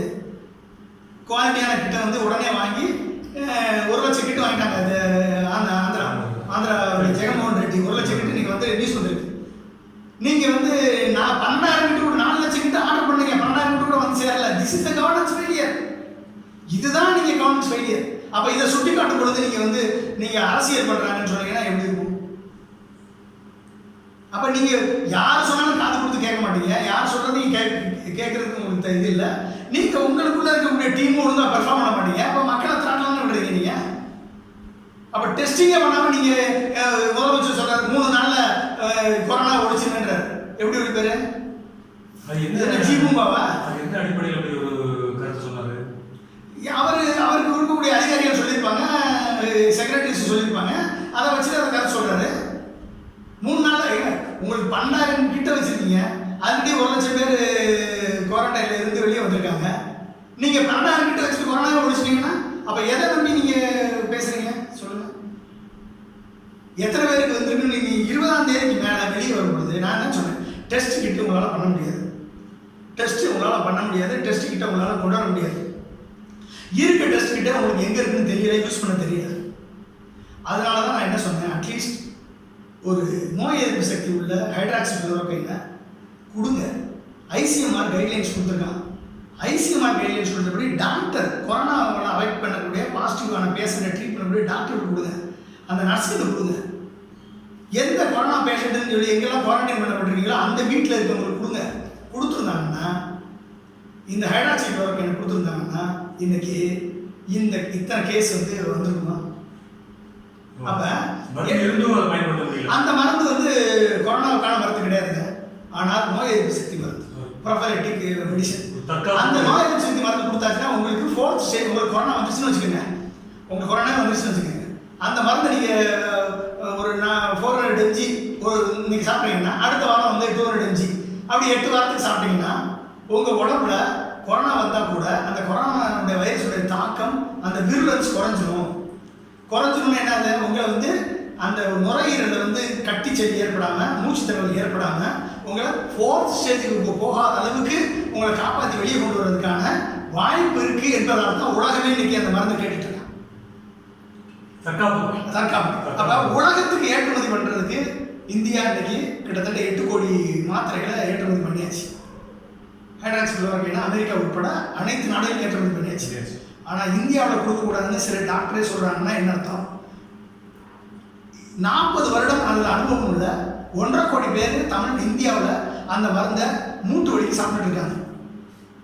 இந்த மூட்டு வலிக்கு சாப்பிட்டு இருக்கக்கூடிய இந்த மருந்து கடையில் போனால் மருந்து டாக்டர் ப்ரிஸ்கிரிப்ஷன் இல்லாமல் வாங்கிட்டு வரக்கூடிய சாப்பிட்ற மருந்தை நான் வந்து ஒரு டாக்டர் விஜயராவ் வந்து கேன்சர் ஸ்பெஷலிஸ்ட்டு, 40 வருட அனுபவம் உள்ள ஒரு டாக்டர், அவரோட பேசி அவரோட இதை கன்ஃபார்ம் பண்ணி இந்த மருந்தை வந்து சிறு குழந்தைகள் கொடுக்கக்கூடாது, 15 வயசு கீழே இருக்கிற குழந்தை கொடுக்கக்கூடாது, கர்ப்பிணிகள் கொடுக்கக்கூடாது, தண்ணி அடிச்சுட்டு டாஸ்மாக் சரக்கு அடிச்சுட்டு இதை சாப்பிட்டா இறந்துருவாங்க, மற்றபடி கோமார்பிடிட்டி உள்ள பேஷண்ட் கொடுக்கக்கூடாது. அதாவது கோமார்பிடிட்டி என்னது, கிட்னி ப்ராப்ளம், லிவர் ப்ராப்ளம், இது கேன்சர், டிவி, ஹார்ட் ப்ராப்ளம், இது மாதிரி இருக்கிறவங்களுக்கு கொடுக்கக்கூடாது. இதை தவிர்த்து ஒர்க்கிங் பாப்புலேஷன், வேலைக்கு போகக்கூடிய தகுதியுள்ளவர்களுக்கு இதை ப்ரொஃபலைட்டிக் மெடிசனாக எடுத்துக்கிறதுல எந்த பிரச்சனையும் இல்லைன்னு சொல்லி 40 வருட அனுபவம் உள்ள டாக்டர்கிட்ட கேட்டு இதை நான் வந்து 3 ஆடியோ நான் ரிலீஸ் பண்ணேன். அதுக்கப்புறம் வந்து ஐசிஎம்ஆர் அது முதலே கைட்லைன்ஸ் கொடுத்தாச்சு, இதை கொடுக்குன்னு சொல்லிட்டு 21ஆம் தேதி வரைக்கும் இந்த ஏப்ரல் 21 நாள் முடிஞ்சு திரும்பி மீண்டும் வந்து 15 நாள் போட்டுருக்காங்க, 18 நாள் போட்டாங்கல்ல, அது வரைக்கும் வந்து இந்த மருந்து வந்து போய் சேர்ந்த டாக்டர்ஸ். அப்போ என்னாச்சு, ட்ரீட் பண்ணக்கூடிய டாக்டர் இன்றைக்கி 8 பேருக்கு மேலே தமிழ்நாட்டில் அஃபெக்டட், இந்தியாவுக்கு 200 பேர் பாதிக்கப்பட்டிருக்காங்க. அப்போ என்ன அர்த்தம், இந்த மருந்து ஏற்றுமதி பண்ணுறதுக்கு எல்லா டாக்டரும் சில டாக்டர் சப்போர்ட் பண்ணுறாங்க, இதை சாப்பிடக்கூடாது, இந்த பிரச்சனை வந்து அந்த பிரச்சனை வந்துருக்குறாங்க. இப்போ கவர்மெண்ட்டே வந்து நீங்கள் சாப்பிடலாம்னு சொல்கிறாங்களே, கைட்லைன்ஸ் கொடுக்குறாங்களே. கவர்மெண்ட் எங்கேயாவது வந்து இந்த பேஷண்ட் சாப்பிடக்கூடாது, மற்ற பேஷண்ட் இந்த பேஷண்ட் சாப்பிடக்கூடாதுன்னு சொல்லிட்டாங்க, மற்ற பேஷண்ட் கொடுக்கக்கூடாதுன்னு சொல்லியிருக்காங்களா? மற்றவங்களுக்கு தகுதிகளும் கொடுக்கக்கூடாதுன்னு சொல்லியிருக்காங்களா? தகுதிகளும் கொடுத்துருந்தா ஏப்ரல் 20ஆம் தேதிக்கு அப்புறம் லாக்டவுனில் வெளியே வந்து வேலைக்கு தைரியமாக போயிருக்க முடியுமா, முடியாதா? சரி, இதை தான் நாங்கள் கொடுக்க முடியாது, ஏற்றுமதி பண்ணுறோம்னு சொல்லி ஏற்றுமதி பண்ணிட்டீங்க. ஏன்னா அதுக்கு ஒரு லாபி இருக்குது, ஏற்றுமதிக்கான லாபி இருக்குது. ஏன்னா இந்தியாவில் இந்த மருந்து ஒரு மாத்திரை 60 பைசா, வெளிநாட்டில் அதே இது வந்து 60 ரூபா. அப்போ இந்த ஏற்றுமதியாளர்கள், இந்த மருந்து கம்பெனிக்காரங்கெல்லாம் அவங்களுக்கு என்ன ஏற்றுமதி பண்ணால் அவங்களுக்கு லாபம். இந்தியாவில் கொடுத்தா ஓசியாக தான் கொடுக்க சொல்லுவாங்க மத்திய அரசு, மாநில அரசுகள். அதனால அவங்களுக்கு அந்த பணத்தை கூட ஒழுங்கு கொடுக்க மாட்டாங்க மத்திய அரசு, மாநில அரசு. எதுக்கு இங்கே பண்ணணும்? அப்போ என்ன, அது சில டாக்டரை எதிர்த்து பேச சொல்லலாம். இங்கே நீங்கள் சொன்ன இதே கருத்தை ஒட்டி இந்தியா மருத்துவ பல்கலைக்கழக துணைவேந்தர் சுதா சைசேனும் அவங்களும் ஒரு பேட்டி கொடுத்துருக்காங்க, தினத்தந்திலே வந்திருக்கு. அந்த பேட்டி வந்து படித்து பார்த்தோம். நீங்கள் சொன்ன கருத்தை ஒட்டி அவங்க சொல்லியிருக்காங்க. நான் அது 3 வாரத்துக்கு முன்னால் சொன்னேன், அவங்க வந்து இப்போ சொல்லியிருக்காங்க. அது சொல்லியே ஆச்சு, ஒரு 14 நாள். ஆமாம், 14 ஆச்சு.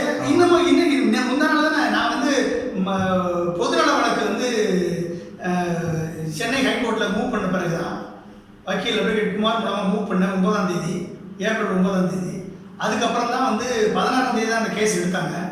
அந்த கேஸை வந்து அறிமுக நிலையிலே அசிஸ்டன்ட் அட்டார்னி ஜெனரல் வந்து எதிர்த்தார், கவர்மெண்ட் அட்டார்னி ஜெனரல் எதிர்த்தார் இந்த கேஸை டிஸ்மிஸ் பண்ணணும்னு. நீதிபதிகள் வந்து இதை வந்து 4 வாரத்துக்கு ஒத்தி வைக்கிறோம், நீங்கள் வந்து அரசனுடைய கவனத்துக்கு கொண்டு போகணும்னு சொல்லி விட்டுட்டாங்க, ஒத்தி வச்சுட்டாங்க. அன்னைக்கு மத்தியானத்துக்கு மேலே 14ஆம் தேதி பேக் டேட்டு போட்டு எல்லா ஜாயின்ட் டைரக்டர், டிஸ்ட்ரிக்ட் ஜாயின்ட் டைரக்டருக்கு தமிழ்நாடு அரசு வந்து உத்தரவு அனுப்புது, இதை வந்து டாக்டர்ஸ்க்கு கொடுங்க. ஐசிஎம்ஆர் கொடுத்த கைட்லைன்ஸ் அப்படியே போட்டு உத்தரவு அனுப்புறாங்க. அப்போ 21 நாள் நீங்கள் எங்கே போனீங்க? 21 நாள் நான் கேட்டுக்கிட்டு இருக்கேன்ல, ஏன் பண்ணல நீங்கள்? ஏன் கொடுக்கல? அப்போ எக்ஸ்போர்ட் பண்ணிடுவீங்க அந்த மரத்தை, இங்கே கொடுக்க மாட்டீங்க. அப்போ என்ன அர்த்தம்? சரி, நீ ஒழிஞ்சு போட்டோம், அதாவது போட்டோம், நீ அளவு மருந்து உங்களுக்கு வந்து இதுக்கு ஃபிட் ஆகாது நீங்களே சொல்லிட்டீங்க, அளவுலையே சொல்லி ஒத்துக்கிட்டீங்க, உங்கள் அளவு மருந்து எங்களுக்கு தேவையில்லை, நீ வச்சுக்கோ. அட்லீஸ்ட் வந்து எங்களுக்கு சித்தா மருந்து கொடுங்க, இல்லை யுனானி கொடுங்க, இல்லை ஹியூமோபதி கொடுங்க, ஆயுர்வேதம் கொடுங்க, அதையாவது கொடுங்க.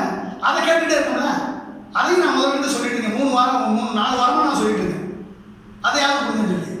பிரைம் மினிஸ்டர் வந்து கூப்பிட்டு பேசுறாரு, அதுக்கு அடுத்த வாரம் கூப்பிட்டு பேசுறாரு, எல்லாம் ஆயுஷ் மருத்துவர்லாம் கூப்பிட்டு பேசுறாரு. பேசின பிறகு இது வரைக்கும் ஒரு அறிக்கை வந்திருக்கா? ஆனால் நேற்று வந்து ஒரு ஆயுஷ் டிபார்ட்மெண்ட் வந்து ஒரு முன் தேதியிட்ட ஒரு அறிக்கை வருது. இந்த ஆயுஷ் மருந்துகள் அத்தனையுமே வந்து நீங்கள் வந்து நோய் எதிர்ப்பு சக்திக்காக அனைவருக்கும் கொடுங்கன்னு சொல்லி மார்ச் 1ஆம் தேதி அறிக்கை போட்டு வருது. அப்போ என்ன நடக்கும்? கவர்மெண்ட் எப்படி செயல்பட்டு பாருங்க. தமிழ்நாடு கவர்மெண்ட் வந்து ஹைட்ராக்சி குளோரோக்வினை கொடுன்னு சொல்லி 21 நாளாக நான் போராடிட்டு இருக்கேன், நீ கொடுக்கல. கோர்ட்டுக்கு மூவ் பண்ண பிறகு முன்தேதிட்டு 14ஆம் தேதி நான் கோர்ட்டில் ஹியரிங் வருது, 14ஆம் தேதி முன்தேதிட்டு நீங்கள் அறிக்கை கொடுக்குறீங்க. ஆயுஷ் மினிஸ்ட்ரி என்ன பண்ணுறான்? மார்ச் 1ஆம் தேதி கொடுக்குறான். நீ மார்ச் 24ஆம் தேதி தான் லாக்டவுனே பண்ணுற, மார்ச் 1ஆம் தேதி நீங்கள் கொடுன்னு சொல்லி அறிக்கை விட்டுனா ஐசிஎம்ஆர் கைட்லைன்ஸ் இது ஆயுஷ்லேருந்து ஜிஓ போட்டுருக்கான். எப்படின்னு பாருங்க. இது வரைக்கும் அப்போ 2 ஜீவோ முக்கியமான ஜீவோ இது வரைக்கும் யாருக்காவது பேப்பரில் வந்துச்சா, மீடியாவில் வந்துச்சா? இல்லை வரக்கூடிய சொல்லக்கூடிய இந்த செக்ரட்டரிஸோ முதலமைச்சரோ பிரைம் மினிஸ்டரோ யாராவது சொன்னாங்களா? அப்போ மக்களுக்கு கொடுக்க வேண்டிய மருந்து நீங்கள் கொடுக்க மாட்டீங்க, சும்மாவே வீட்டில் இருந்து சொல்லுவீங்க. 20 திறந்து விட்டுருவீங்க. திறந்து விட்டால் மிகப்பெரிய ஆபத்து காத்திருக்கு. எத்தனை பேருக்கு அது கொரோனா பாதிக்கப்பட்டிருக்கு, தொற்றுன்னு யாருக்கும் தெரியாது. மருந்து கொடுக்காம நோய் எதிர்ப்பு சக்தி மருந்தான ஹைட்ராக்சிக்ளோரோகுயினையும் இல்லை ஆயுஷ் மருந்தை நீங்கள் மக்களுக்கு ஒர்க்கிங் பாப்புலேஷனுக்கு வெளியே வேலை செய்யக்கூடிய மக்களுக்கு டாக்டர் பிரிஸ்கிரிப்ஷனோட போய் ஒரு கேம்ப் போட்டு அங்கங்கே போய் அவங்களை பார்த்து மருந்து கொடுக்காம வெளியே வந்தால் இதனுடைய தாக்கம், நோய் தொற்றுடைய தாக்கம் அதுக்கப்புறம் மேலே போகிறதுக்கு மிகப்பெரிய வாய்ப்பு இருக்குது. அந்த வாய்ப்பு வந்துச்சுன்னா அதை தாங்கிறதுக்கு சக்தி இருக்காது. இதை எப்படி எதிர்கொள்ளணும்? இனிமே நடக்க போற விஷயங்கள் என்னென்ன செய்தால் இதை இதுவரை நடந்துருச்சு, இதுல இருந்து மீண்டு இதை ஒழுங்குபடுத்தி இது பண்ணிக்கிட்டு இருக்கிறதுல அதாவது ஒருங்கிணைக்கிற வேலையை எப்படி பண்ணலாம், எப்படி செஞ்சா சரியாகும்? இன்னைக்கு 20ஆம் தேதிக்கு இன்னைக்கு இன்னும் 2 நாள் தான் இருக்குன்னு நினைக்கிறேன். 20ஆம் தேதி லாக்டவுனை ஓப்பன் பண்ணக்கூடாது. 20ஆம் தேதி லாக்டவுன் சரியான யோசனை இல்லை. மே 3ஆம் தேதி வரைக்கும் இந்த லாக்டவுன் கண்டினியூ ஆகணும்.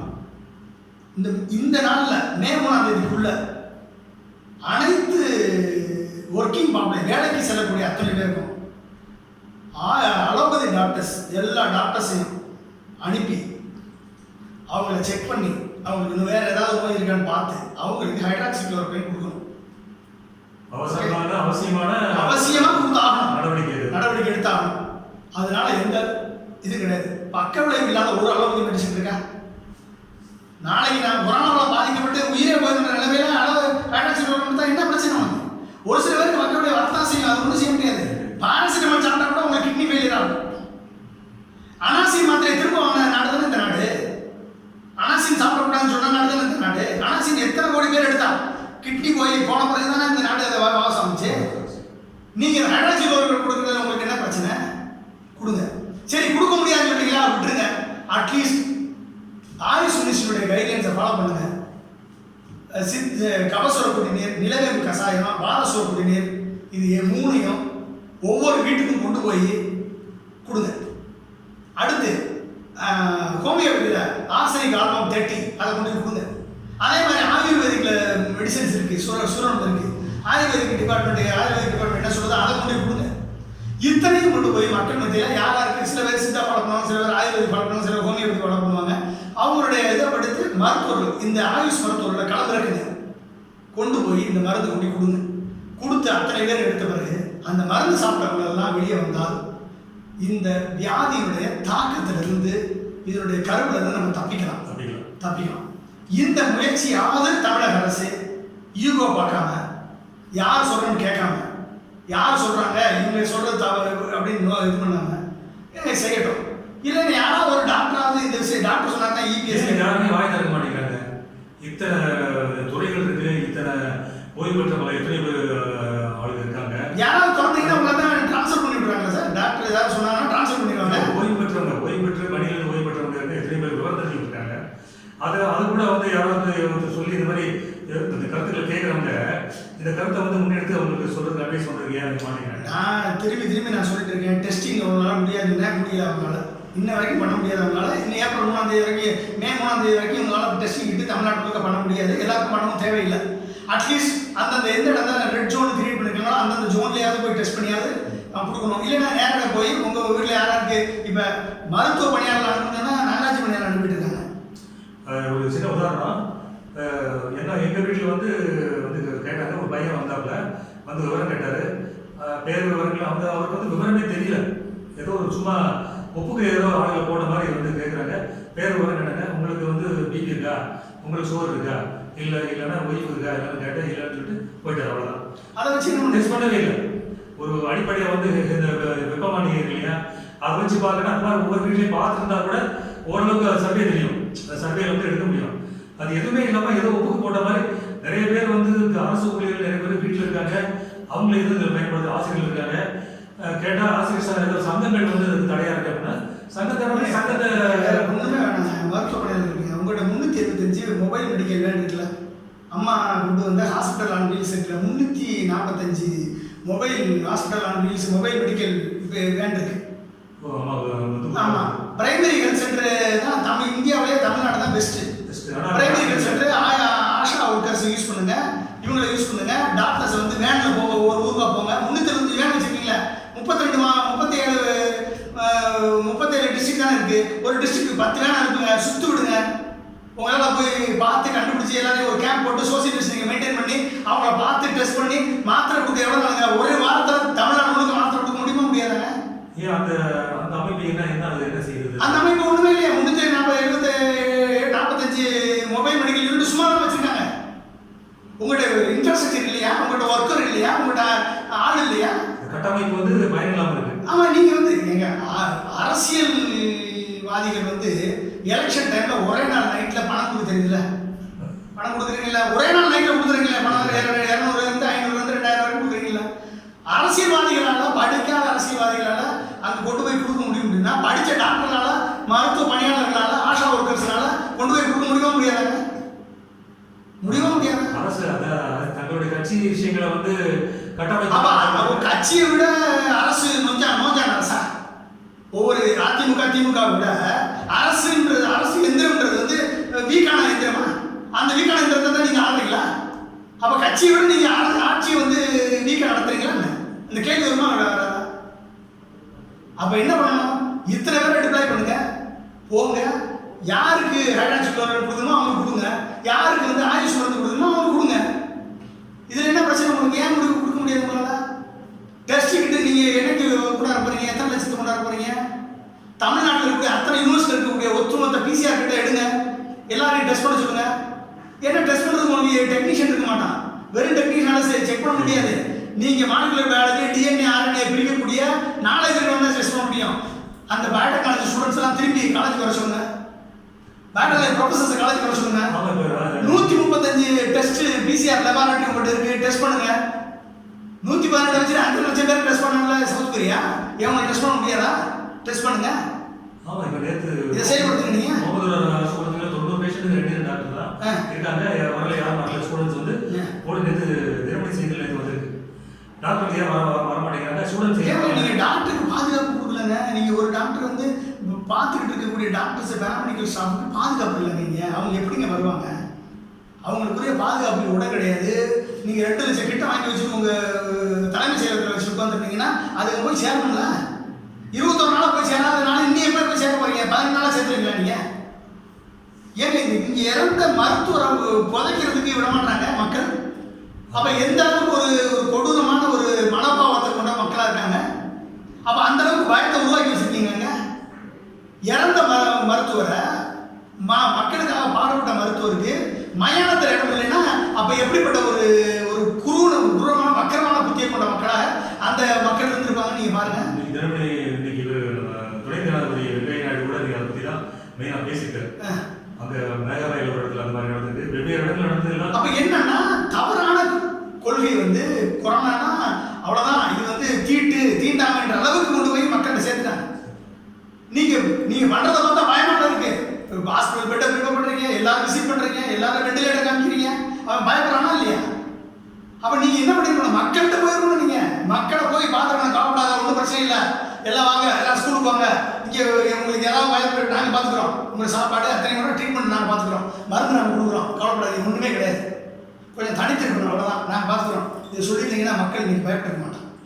நீங்கள் காமிச்ச பெட்டு, நீங்கள் காமிச்ச ஆஸ்பத்திரி, நீங்கள் காமிச்ச ஒரு இமேஜ், இது எல்லாம் வந்து மக்களை வந்து நீங்கள் பயப்பட வச்சிருச்சு. அப்படி இருந்தும் நீங்கள் டாக்டரே இன்னைக்கு செத்து போட நீங்கள் இடம் கொடுக்கலையே, நாளைக்கு நீங்கள் செத்து போயிட்டு அவங்கள எங்கே பார்த்துப்பா? வீட்டுக்குள்ளே வரமா? அப்போ மக்கள் திருந்தணுமா இல்லையா? திருந்தாத மக்கள் வந்து இந்த மாதிரி ஒருத்தர் பிரச்சனை பண்ணுறாங்கன்னா முதல்ல ஏன் பிரச்சனை பண்ணுறாங்கன்னா அவனை களை எடுக்கணுமா இல்லையா? இது செய்யணுமா இல்லையா? அப்போ இதெல்லாம் செய்யலைன்னா என்ன பண்ணுறது? அப்போ கவர்மெண்ட் வந்து செய்ய வேண்டிய வேலை இன்னைக்கு டெஸ்டிங். தமிழ்நாடு முழுக்க இருக்கக்கூடிய அனைத்து பள்ளி கல்லூரிகள், யூனிவர்சிட்டிஸ் எல்லாம் இருக்கக்கூடிய 100க்கும் மேற்பட்ட ஆர்டிபிசிஆர் மிஷின் எடுத்து அந்த மாணவர்களை வச்சு, ஆராய்ச்சி மாணவர்களை வச்சு இந்த டெஸ்டிங்கை ஸ்டார்ட் பண்ணணும். ஒரு நாளைக்கு 15,000 பேருக்கு டெஸ்ட் பண்ண முடியும். நம்ம ஒட்டுமொத்தமாக 29,000 பேர் தான் டெஸ்ட் பண்ணியிருக்கோம் கடந்த 21 நாளாக. ஒரு நாளைக்கு 15,000 பேர் டெஸ்ட் பண்ணக்கூடிய கேப்பபிலிட்டி தமிழ்நாட்டுக்கு இருக்கு. ஆனால் நம்ம டெஸ்ட் பண்ணது 21 நாளாக 29,000 பேர் தான் டெஸ்ட் பண்ணியிருக்கோம். அப்போ 1000க்கும் குறைவாக தான் நம்ம டெஸ்ட் பண்ணியிருக்கோம். அப்போ டெஸ்டிங் பண்ணால் கிட்டத்தட்ட மினிமம் ஒரு 5 லட்சம் பேர் அதை டெஸ்ட் பண்ணுறதுக்கு நம்மளுக்கு கேப்பபிலிட்டி இருக்குது. அடுத்த மே 3 டெஸ்ட் பண்ணுங்கள். டெஸ்ட் பண்ணி வரக்கூடிய சாம்பிள்ஸை அவங்களுக்கு ஐடென்டிஃபை பண்ணி ட்ரீட் பண்ணுங்கள். மற்றவர்களுக்கு ஒர்க்கிங் பாப்புலேஷன் இருக்கக்கூடிய நாளைக்கு வேலைக்கு சென்றால் தான் இன்றைக்கி சாப்பாடுன்றது இன்றைக்கி முக்கியம். அப்போ அப்படிப்பட்ட இன்றைக்கி ஒரு அம்மா எனக்கு வந்து ஒசூர்லேருந்து பேசுது. ஒசூர் ஆஸ்பத்திரிக்கு உள்ளே போக முடியல சார், எங்களால் சளி காய்ச்சல் இருமல் இருக்குது. ஆனால் நீங்கள் காலையில் போனால் 1 மணி வரைக்கும் உட்கார வச்சுட்டு எந்த விதமான ட்ரீட்மெண்ட் கொடுக்கல.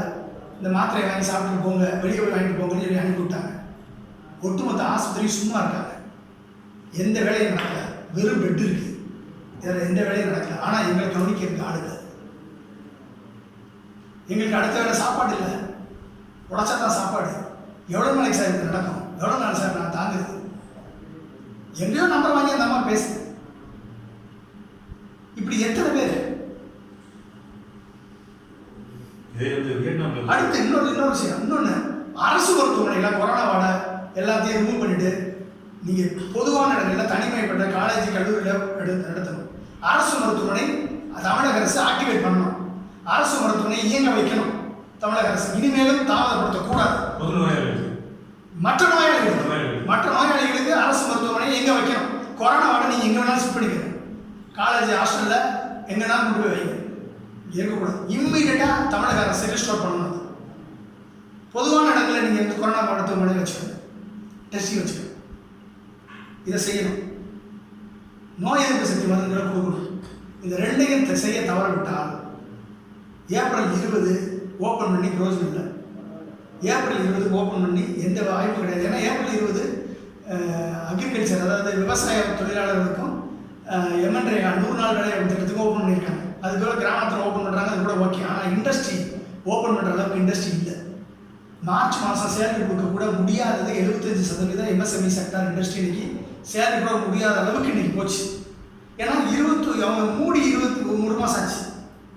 அப்படியே அமெண்ட்மெண்ட் வந்தாங்க. இத்தனை தேதி ஊரடங்கு சொன்னோன்னு அப்படியே மூடிட்டு வந்தவங்க தான். இன்னைக்கு போய் அதை போய் 1 மாதம் கழிச்சு போய் கூட மிஷின் ஒர்க் பண்ணுமா? மிஷின் பிரச்சனை ஒன்று. இப்போ வந்து தியேட்டரில் வந்து மாலில் பிரச்சனை திறந்து பார்த்துருக்காங்க. மாலில் உள்ள சீட் எல்லாம் அப்புறம் எலி கழிச்சு ஒதுக்கி வச்சிருக்கு. ஸோ அது வந்து ஃபங்க்ஷன் பண்ணுறதுக்காக ஏதோ ஒரு வாய்ப்பை உருவாக்கி நடுவில் வந்து இங்கே ஓட விட்டு ஏதாவது பண்ணி அந்த மாதிரி ஏதோ ஒரு யோசனை சொல்லியிருக்கலாம். இல்லையே 1 மாதம் ஓடாத இண்டஸ்ட்ரி எப்படி திடீர்னு வரும்? அந்த இண்டஸ்ட்ரியை ரிப்பேர் பண்ணுறதுக்கு கடை இல்லை. அந்த இண்டஸ்ட்ரி ஏதாவது வாங்கணும்னா கடை கிடையாது. இந்த சிறு குறு தொழில்நுட்பங்கள் எப்படி ஓடும்? ஏப்ரல் 20 மத்திய அரசு சொன்ன மாதிரி ஓடுறது வாய்ப்பு இல்லை. ஆல்ரெடி அவங்க இஎம்ஐயில் பாதிக்கப்பட்டிருக்காங்க. அவங்களுக்கு அவங்களுடைய என்பிஏ நாம்ஸ் வந்து இன்னும் தளர்த்தப்படலை. இஎம்ஐக்கு இன்ட்ரெஸ்ட் போடலாம். இன்ட்ரெஸ்ட் இப்போ எந்த விதமான சப்போர்ட் அவங்களுக்கு கிடையாது. இப்போ 50,000 கோடி நேற்று கவர்னருக்கு சொல்லியிருக்காரு. கடன் வாங்கிருக்க வக்கீலே அவனுக்கு எப்படி போய் வாங்குவோம்? 8 வட்டம் ரெக்கார்டை குறைச்சாரு. ஒருத்தர் கடன் வாங்குறது போகிறதில்ல. எந்த பேங்கும் கடன் கொடுக்குறதுக்கு தயாராக இல்லை. எல்லா பேங்கும் கிட்டத்தட்ட 7 லட்சம் கோடியை ஆர்பிஐலே திரும்பி போய் டெபாசிட் பண்ணி வச்சுருக்காங்க. வட்டிக்கு 4% வட்டிக்கு. அதை இந்த வட்டம் 3.4% குறைச்சிருக்காரு. நீங்கள் திரும்பி கொண்டு கொடுங்கன்னு சொல்கிறாரு. ஆனால் கொடுக்குறதுக்கு யார் இருக்கா? வாங்குறதுக்கு யார் இருக்கா? வாங்குறதுக்கு அவனுக்கு சிவில் ரேட்டிங் ப்ராப்ளம், அவனுக்கு என்பிஏ ப்ராப்ளம், அவனுக்கு சேலரி போடுறதுக்கு ஒர்க்கிங் கேபிட்டல் கிடையாது. எப்படி இந்த இண்டஸ்ட்ரி வெளியே வரும்? அடுத்து நீங்கள் திறந்த உடனே ஐடி இண்டஸ்ட்ரியிலேருந்து ஸ்மால் அண்ட் மீடியம் ஸ்கேல் அத்தனை இண்டஸ்ட்ரியும் எத்தனை பேர் லாக்டவுன் பண்ண போகிறாங்க? நீங்கள் எதிர்பார்த்து பாருங்க. நீங்கள் எத்தனை பேருக்கு வேலை வாய்ப்பு இல்லாமல் போகுது? இது வந்து நம்ம தேசத்தை சார்ந்த பிரச்சனை மட்டும்தான் இல்லை, உலகம் பூரா அந்த பிரச்சனை. நம்ம தேசத்தில் சார்ந்த பிரச்சனை. ஆல்ரெடி நம்ம எக்கனாமிக் பொருளாதார வீழ்ச்சியில் இருக்கோம். அப்போ ஏற்கனவே ஒரே ஒரு கையை பிடிச்சிட்டு தொங்கிட்டு இருந்தோம் கப்பல்ல இருந்து கீழே விழுகிறதுக்கு. அந்த ஒரு கை போய் 4 விரலையும் போய் இப்போ ஒரு விரலை பிடிச்சி தொங்கிட்டு இருக்கோம். ஒரு விரலை பிடிச்சி அவன் எப்படி மேலே வருவான்? அவனை தூக்கி விடுறதுக்கு என்ன? கனடா பிரைம் மினிஸ்டர் வந்து $85 பில்லியன் வந்து கிட்டத்தட்ட 6 லட்சம் கோடி அனௌன்ஸ் பண்ணுறாரு. அவங்களுடைய இண்டஸ்ட்ரியை ரிவைவ் பண்ணுறதுக்கு, ஒர்க்கர்ஸுக்கு இண்டஸ்ட்ரியை ரிவைவ் பண்ணுறதுக்கு பேக்கேஜ் கொடுக்குறாரு. நம்ம பிரதமர் எத்தனை லட்சம் கோடியை கொடுத்துருக்காரு? ஜன்தன் அக்கௌண்ட்டில் 1000 ரூபா போட்டது. கேஸ் கனெக்ஷன் கொடுக்குறேன்னு சொன்னார். 1.25 லட்சம் கோடி நாங்கள் கொடுத்துருக்கோம். எல்லாமே ஆல்ரெடி எக்ஸிஸ்டிங் ஸ்கீம்ஸில் வரக்கூடிய பணம். எத்தனை பேருக்கு போய் சேர்ந்துருக்கு? அதை வச்சு அவங்க எப்படி வருவாங்க? ஒரு ஆளுக்கு ஒரு 10,000 ரூபா, ஒரு வீட்டுக்கு ஒரு 10,000 ரூபா கொடுக்கக்கூடிய நிலையில தான் இன்னைக்கு வேணுன்ற நிலையில தான் இன்னைக்கு கடனை கொடுக்கலாம். நீங்கள் கேஸ் கனெக்ஷன் இருக்குல்ல, கேஸ் கனெக்ஷன் சப்சிடி கொடுக்குறாங்கல்ல, சப்சிடியில் 10,000 ரூபா கடனை கொடுக்கலாம். மாதம் மாதம் அடுத்த 4 வருஷத்துக்கு பிடிச்சிக்கலாம். அது எல்லாம் ஸ்டேட் சென்ட்ரல் எல்லாமே அப்படி பண்ணலாம், எல்லாமே கொடுக்கலாம். அதை பண்ணலாம்ல. ஏன் நிச்சயநிலையே ஜனங்கள் வந்து வச்சிருக்காங்க. ஸோ இந்த விஷயங்களையாவது அவங்க வந்து செயல்படுத்தணும். இதை தான் நம்ம வந்து திருப்பி சொல்லிட்டு இருக்கோம். இதை கூட கேட்கக்கூடிய மனநிலையில் இந்த ஆளுகின்ற அரசு இல்லை அப்படின்னா நம்ம எந்த நிலைமைக்கு அப்போ என்ன ஆச்சு அப்படின்னா, நம்ம ஓட்டு போட்டு தேர்ந்தெடுத்தது 1000-500 பணத்தை வாங்கி ஓட்டு போட்டோம். இன்றைக்கி 1000-500 நம்ம வந்து பிச்சை எடுத்துக்கிற அப்படி நிலைமையில் நம்ம நிற்கிறோம். கொரோனா ஒரே ஒரு நல்ல ஹோப் இருக்குது. என்னென்னா, மலேரியாவால் பாதிக்கப்பட்ட நாடுகளில் இந்த கொரோனாவுடைய தாக்கம் இருக்காதுன்ற ஒரு நம்பிக்கை. ஆப்பிரிக்காவும் இந்தியாவும் மலேரியாவில் பாதிக்கப்பட்டது. அதனால் கொரோனா அதுக்குரிய நோய் எதிர்ப்பு சக்தி நம்மளுக்கு இருக்கிறதுனால தாக்க நம்பிக்கை. அதுவும் 100% ஃபுல்ஃபுல்னு சொல்ல முடியாது. அப்புறம் பிசிஜி வேக்சின் எங்கெந்த நாடுகளாக போட்டாங்களோ அங்கெல்லாம் கொரோனாவுடைய தாக்கம் கம்மியாக இருக்குது. World report. அந்த 2 நம்பிக்கை மட்டும்தான் இந்த கொரோனாவை வந்து நம்ம பாதுகாக்கின்ற நம்மளுக்கு நம்பிக்கை. இந்த அரசுகள் சரியாக செயல்படலை என்றுதான். அட்மினிஸ்ட்ரேட்டிவ் மெக்கானிசத்தில் சரியாக செயல்பட்டுருக்காங்க, ஆனால் மெடிக்கல் மேனேஜ்மெண்ட்டில் ஃபெயிலியராக இருக்காங்க. இதுதான் இன்றைக்கி இருக்கக்கூடிய நிலைமை. எனவே மக்கள் வந்து இந்த அரசு செய்வாங்க, அப்படி செஞ்சால் நல்லது, நோய் எதிர்ப்பு சக்தி மருந்து கொடுத்தா நல்லது, இல்லைன்னா நீங்கள் போய் டாக்டரை பார்த்து நோய் எதிர்ப்பு சக்தி மருந்து எழுதி வாங்கிட்டு வந்து நோய் எதிர்ப்பு சக்தி மருந்தை நீங்கள் சாப்பிட்டுட்டு தான் வெளியே போகணும். அது இல்லாமல் போனீங்கன்னா இன்னும் ஒரு 6 மாதத்துக்கு ப்ராப்ளம் இருக்குது. 6 மாதமோ 1 வருஷமோ உங்களை சோசியல் டிஸ்டன்ஸ் மெயின்டைன் பண்ணி தான் ஆகணும். நீங்கள் இந்த கொரோனாவிலேருந்து தப்புறதுக்கு உங்களுடைய இம்யூனிட்டி பவரை நீங்கள் கூட்டணும், நல்லா தூங்கணும், நல்லா வந்து இம்யூனிட்டி இம்ப்ரூவ் பண்ணக்கூடிய பூஸ்ட் மெடிசன்ஸ் சாப்பிடணும். Siddha medicine, ayurvedic, Unani, homeopathy medicine, இல்லை வந்து டேப்லெட்டு, இல்லை வந்து அதுக்கான உணவுகள், அதுக்கான நம்ம பாரம்பரிய உணவுகளை சாப்பிடணும். இதெல்லாம் சாப்பிட்டு நம்ம இம்யூனிட்டியை பூஸ்ட் பண்ணிக்கிட்டால் தான் நம்மளை காப்பாற்றிக்க முடியும். நோய் எதிர்ப்பு சக்தி மருந்து எடுத்துக்கிறது மூலமாகவும், இம்யூனிட்டி பூஸ்ட் பண்ணிக்கிறது மூலமாகவும், நல்லா தூங்குவதன் மூலமாகவும். அடுத்து ஒரு இன்டர்மிட்டன்ட் ஃபாஸ்டிங் சொல்கிறாங்க. அந்த இன்டர்மிட்டன்ட் ஃபாஸ்டிங்கை அடாப்ட் பண்ணி நம்ம உடம்பை நம்மளே பட்டினி போட்டால் ஆட்டோமேட்டிக் இம்யூனைசேஷன் பூஸ்ட் ஆகும். இந்த விஷயங்கள் மூலமாக நம்ம காத்துக்கிட்டால் தான் கொரோனாவிலேருந்து நம்ம தப்பிக்கிறதுக்கு வாய்ப்பு இருக்குது. நல்ல கொரோனா தானாக ஓடினா தான் தப்பிச்சோம். அரசு நம்மளை பாதுகாக்கணும்னு நினச்சோம் அப்படின்னா அரசு சரியான திசையில் செல்லவில்லை என்பது தான் என்னுடைய அப்சர்வேஷன். சுய பாதுகாப்பு எதிர்காலத்தை பற்றி நினைக்கும்போது கொஞ்சம் கவலையாக தான் இருக்குது. ஏன்னா இந்த பொருளாதார ஏற்றத்தாழ்வுகள் வந்து நம்ம நாட்டில் தொடர்ந்து ஏதோ ஒரு வகையில் நம்ம வந்து பாதிச்சுக்கிட்டே இருக்குது. இதை தாண்டி வந்து நம்மளை வந்து எதிர்காலத்தில் முடியும்னு நினைக்கிறீங்களா? பொருளாதார ஏற்றத்தாழ்வுகள் இன்னைக்கு மிகப்பெரிய ஒரு தாக்கத்தை தான் இருக்கும். அது வந்து விவசாயம் இருக்கட்டும், தொழிலாளர்களாக இருக்கட்டும், சேவைத்துறையை சேர்ந்தவர்களாக இருக்கட்டும், உற்பத்தி துறையை சேர்ந்தவர்களாக இருக்கட்டும், அப்புறம் இன்ஃபார்மல் செக்டாரில் இருக்கக்கூடிய 90% பீப்புள், அன்றாடம் வேலை பார்த்து சம்பாதிக்கக்கூடிய பீப்புள், அப்புறம் எம்எஸ்எம்இ செக்டாரில் இருக்கக்கூடிய பீப்புள், இவங்க எல்லாருமே வந்து இன்றைக்கி ஒரு மிகப்பெரிய ஒரு பொருளாதார சிக்கலில் தான் நம்ம இருக்கோம். இதை வந்து மீட்டெடுக்கணும் அப்படின்னா அரசுடைய திட்டங்கள் தான் மீட்டெடுக்க முடியும், அரசுடைய கொள்கைகள் தான் மீட்டெடுக்க முடியும். அந்த அரசுடைய கொள்கையை மீட்டெடுக்கணும்னா விவசாய செக்டாரில் அரசு வந்து ஃபோக்கஸ் பண்ணணும். எவர் கிரீன் ரெவல்யூஷன், நிரந்தர பசுமை புரட்சி கொண்டு வருவதற்கான திட்டங்களை தீட்டணும். அப்புறம் நதிநீர் இணைப்புக்கான திட்டங்களை தீட்டணும். அப்போ தான் வேலை வாய்ப்பு தானாக உருவாகும். இந்த 2 விஷயங்களை கையில் எடுத்தால் மட்டும்தான் இந்தியாவுடைய, அப்புறம் கிராமப்புற பொருளாதாரத்தை மீட்டெடுப்பதற்கு புறா திட்டங்களை உருவாக்கணும். இந்த 3 விஷயங்கள் கையில் எடுத்தால் மட்டும்தான் மக்களுக்கு வேலை வாய்ப்பு பெருகும், கையில் பணப்புழக்கம் பெருகும், நம்ம பொருளாதாரம், வீழ்ந்த பொருளாதாரம் மீட்டெடுக்கப்படும், தொழிற்சாலைகள் இயங்கும். இது எல்லாம் நடக்கும். இந்த விஷயங்களை மத்திய அரசு, மாநில அரசு கையில் எடுக்காத வரைக்கும் நம்ம வீழ்ச்சியிலிருந்து தப்புவது மிக மிக கடினம். பஞ்சத்துக்கே நம்மளை கொண்டு போய் சேர்க்கக்கூடிய மிகப்பெரிய வாய்ப்புகள்லாம் இருக்குது. இந்த நிலைமை வந்தால் அது புரட்சி வெடிக்கக்கூடிய ஒரு சூழல் உருவாகும். நன்றி சார். உங்களுடைய சந்தேகங்களுக்கு வந்து நீங்கள் உரிய முறையில் உரிய தகவல்களோட அதாவது பகுத்தறிஞ்சு நிறைய விஷயங்களை வந்து நீங்கள் வந்து அப்சர்வ் பண்ணி, ஏன்னா அதனால தான் கலாமுறை நீங்கள் பல வருஷங்கள் இருந்திருக்கீங்க. அந்த அது வந்து மக்களுக்கு பயன்படணும், அரசுக்கு பயன்படணும், எல்லோருக்கும் பயன்படணும் அப்படிங்கிற கோணத்தில் வந்து நீங்கள் சொல்லியிருக்கீங்க. இதில் வந்து பாகுபாடு பார்க்குறதோ ஈகோ பார்க்குறதோ எதுவுமே இல்லாமல் நாடு முக்கியம், மக்கள் முக்கியம். அந்த இடத்துல எதிர்காலம் வந்து அரசு முடியணும்னா மக்களும் வந்து உணரணும் அப்படின்னு சொல்லி கேட்டுக்கிறேன் இந்த சந்திப்பு வாயிலாக. நன்றி, வணக்கம். வணக்கம் நண்பர்களே.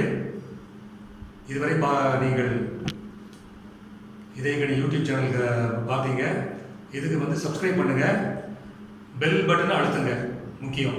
அது பார்த்தீங்கன்னா இன்னும் வந்து உங்களுக்கு பயனுள்ள தகவல்களை தொடர்ந்து வந்துக்கிட்டே இருக்கும். திரு பொன்ராஜ் அவர்கள் மீண்டும் நம்மளுடைய வீடு தொடர்ந்து நமக்கு பல விஷயங்களை, இதுவரை யாரும் சொல்லாத பல விஷயங்களை, கருத்துக்களை நமக்கு தருவதற்கு தயாராக இருக்கிறார்கள். அதை நீங்கள் அவசியம் வந்து அறிய வேண்டும் என்று கேட்டுக்கொண்டு மிக நன்றி, வணக்கம். நன்றி, வணக்கம். இதயக்கணி யூடியூப் சேனல் வாசகர்களுக்கு எனது வாழ்த்துக்கள். இந்த யூடியூப் சேனலை நீங்கள் லைக் பண்ணுங்கள், கமெண்ட் பண்ணுங்கள், சப்ஸ்கிரைப் பண்ணுங்கள். வாழ்த்துக்கள்.